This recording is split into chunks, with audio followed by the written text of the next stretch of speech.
Hey y'all, welcome back to my channel.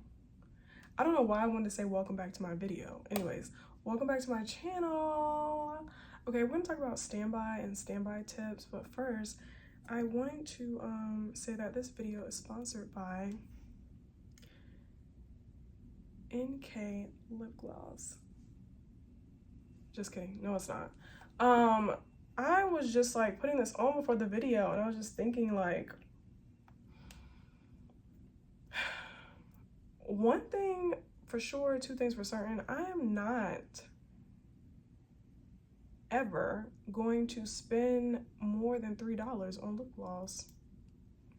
I think this is like $2.99 at a beauty supply store. I just don't believe in spending a bunch of money on lip gloss on a product that's gonna wipe off and you're gonna have to put it back on.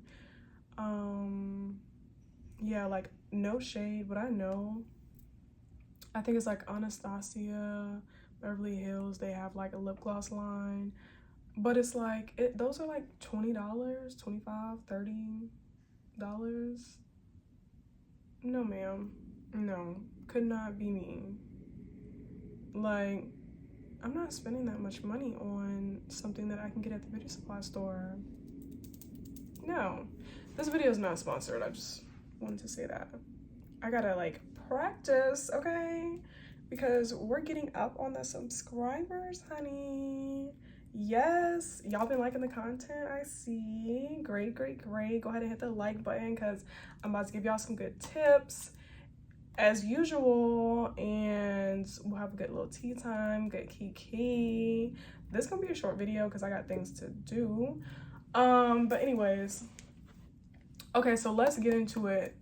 Standby is spooky, okay? And not in the funny kiki sense. No, it can get very scary and high anxiety, especially when you have somewhere that you need to be, okay?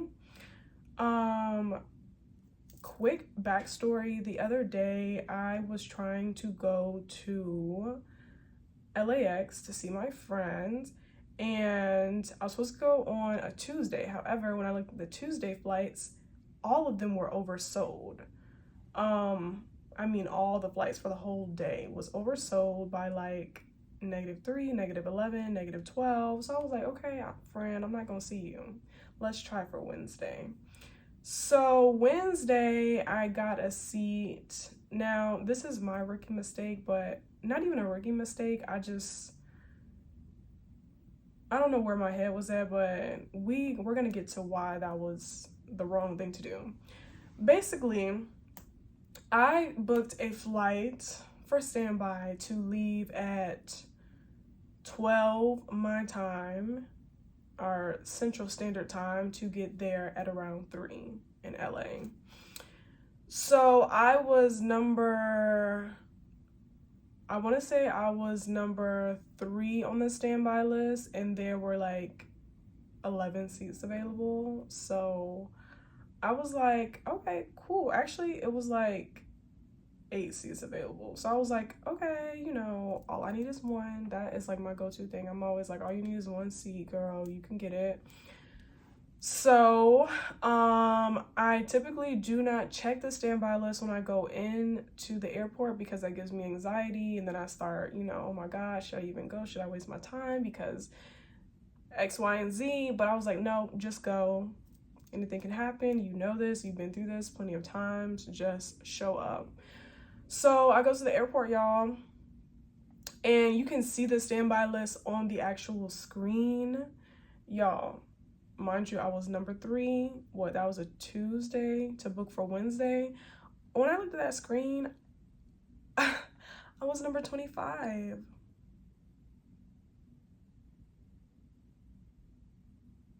Number 25. And I was looking stupid. Looking very stupid, and I was just like, okay, but me being me, I was like, you gonna get on, girl, like, just relax.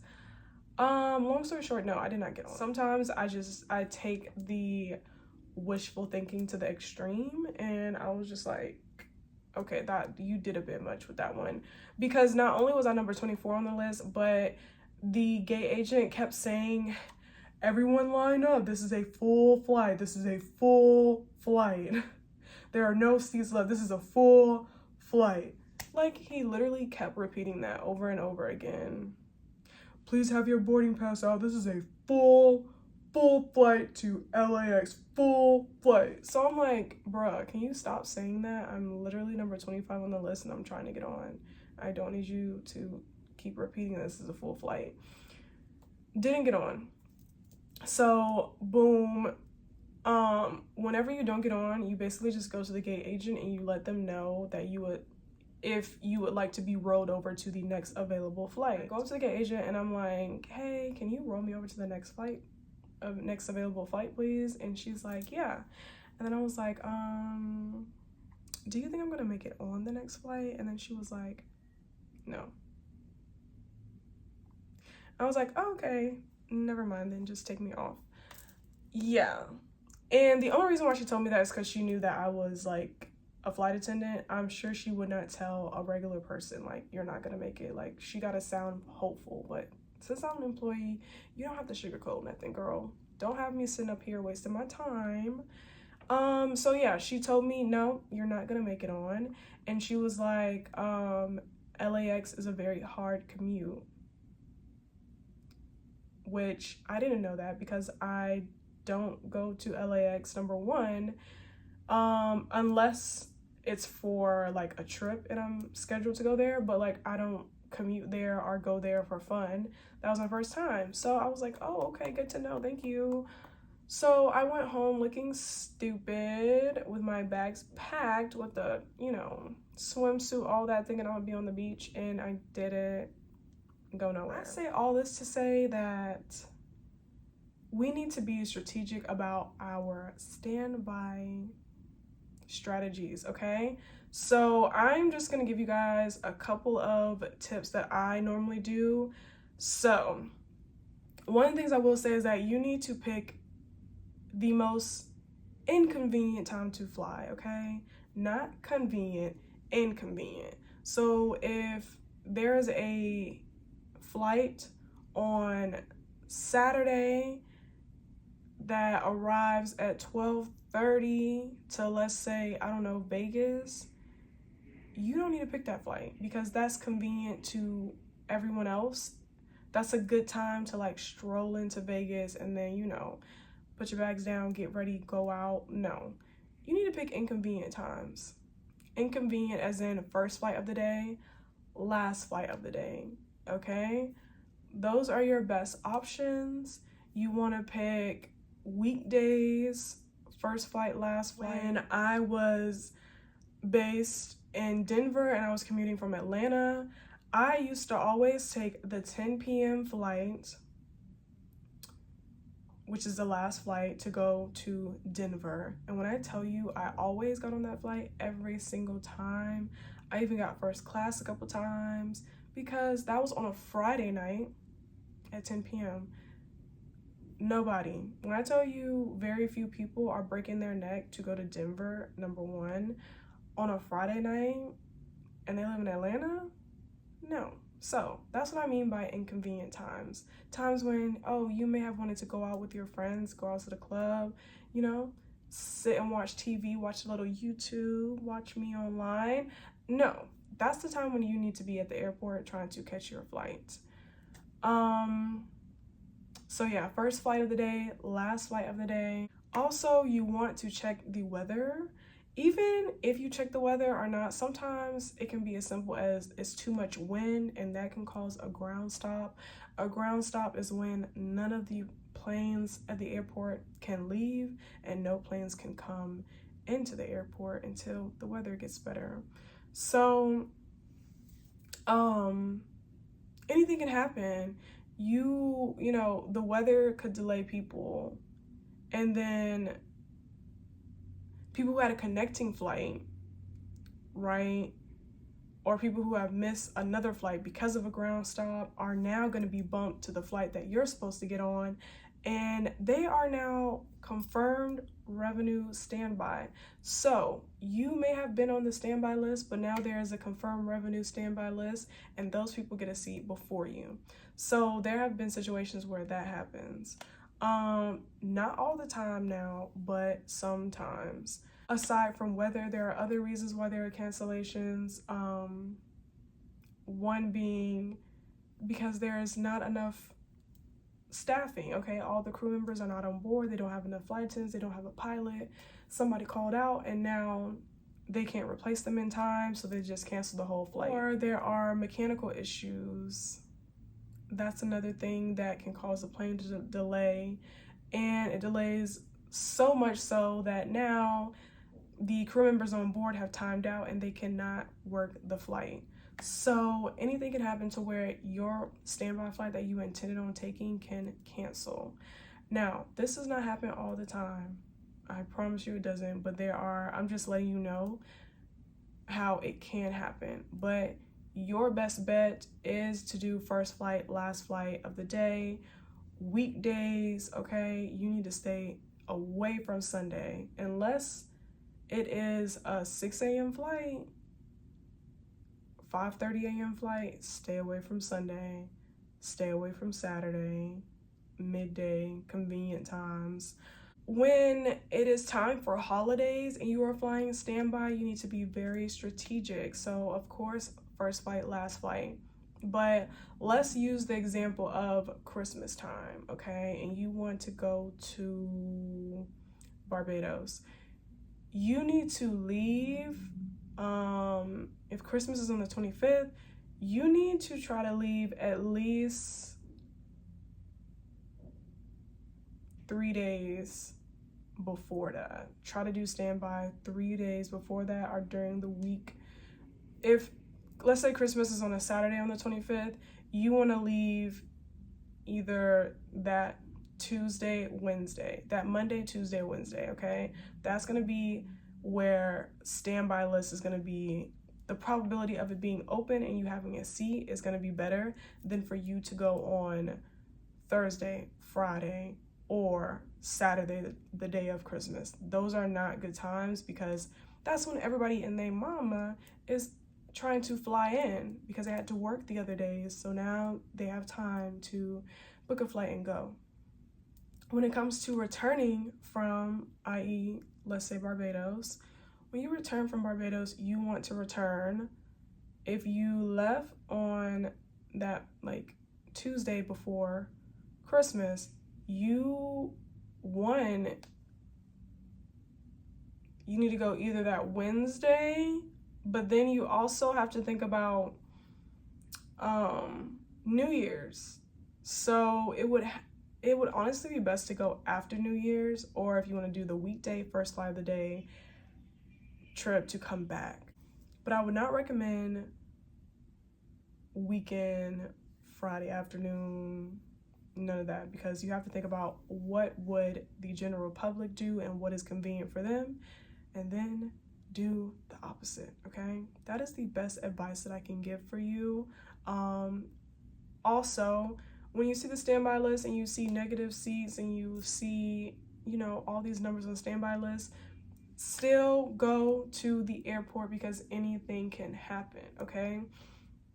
We're not supposed to do this, but there are plenty of flight attendants who will book themselves on 3 different flights, just so they can have their spot listed. However, if they have 3 flights, one for 2 o'clock, one for 4, one for 5, they're just saving their spot. However, they may make it on the 2 o'clock and then they forgot to take themselves off the 4 and the 5, right?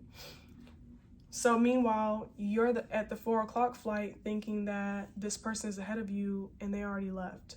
So it's going to be situations like that, okay, where somebody has double, triple booked themselves and they don't even need that flight to begin with. There are other people who may have booked themselves a flight and then they don't make it to the airport because of traffic, TSA, whatever the case may be. So they don't even make it. There are other people who are traveling in packs, okay? So a family of 4, a family of 6, a family of 3, 9. They're adding grandma, grandpa, and 3, 4 kids. And they're not getting on that flight unless everybody can get on. So if there's only 1 seat available and all of them can't get on, those 9 people ahead of you are kicked off and that means you can get on. That has happened to me plenty of times when I was in Denver trying to get back to Atlanta. So that's why I always stay at the airport. Then there are also people who have a connecting flight, and their flight that, let's say they were coming from LA to Denver, Denver to Atlanta. The flight that's from LA to Denver is delayed, so they're going to miss that next flight to get to Atlanta. And that's why when their name is called on the standby list and they miss it, it's because they're probably at another terminal, they're probably still in the air, and they're not even going to be able to make this flight. That can easily knock out 10 to 15 people on the standby list, and you could be number 16 and it is your lucky day, and now you're getting on the plane. That used to happen to me a lot in Denver. And I say that because had I just looked at the numbers and been discouraged, I would have went and spent money on a hotel and would have been losing more money than if I would have just stayed at the airport and just hope for the best. It does not kill you to sit at the airport. Like, you already were doing nothing with your time. Like, just go. That's how I look at it. What else did I want to tell y'all? Also, you need to be at the gate when they are boarding, because right after they finish boarding and they say, you know, last call, they will just start. Sometimes those gate agents are snappy, they have an attitude, they're ready to get off work, and they just start calling out the names on the standby list, which they're supposed to do. Sometimes they don't give anyone a grace period. They'll be like, Bob, Sally, January, Kayla. Like, they will just say it really fast. And if you don't get up and walk over there when they call your name, like, if they don't see you walking, if you're not running, if you don't have no sense of urgency, they're just going to move on to the next person, right? And give the next person the seat that was supposed to be yours. And then, let's say they did call your name. They did call Sally's name, but Sally was over there getting a pretzel at Auntie Annie's, and then she comes over, and she's like, oh, did you call me my name? The gate agent can literally say, we called your name, you weren't here, and we gave your seat away. That's it. And then you're just SOL. Like, there's no arguing, there's no back and forth. It is what it is. So you need to be there, okay? When they tell you, when they call your name and it's time to line up, you need to have a sense of urgency, because they will skip over you and go to the next person if you're just sitting there and you're not paying attention, if you have your earphones in, you weren't listening. Like, no, standby is not the time to be playing around. Act like you want to get on that flight and pay attention. Yeah, I think those are all my tips when it comes to standby.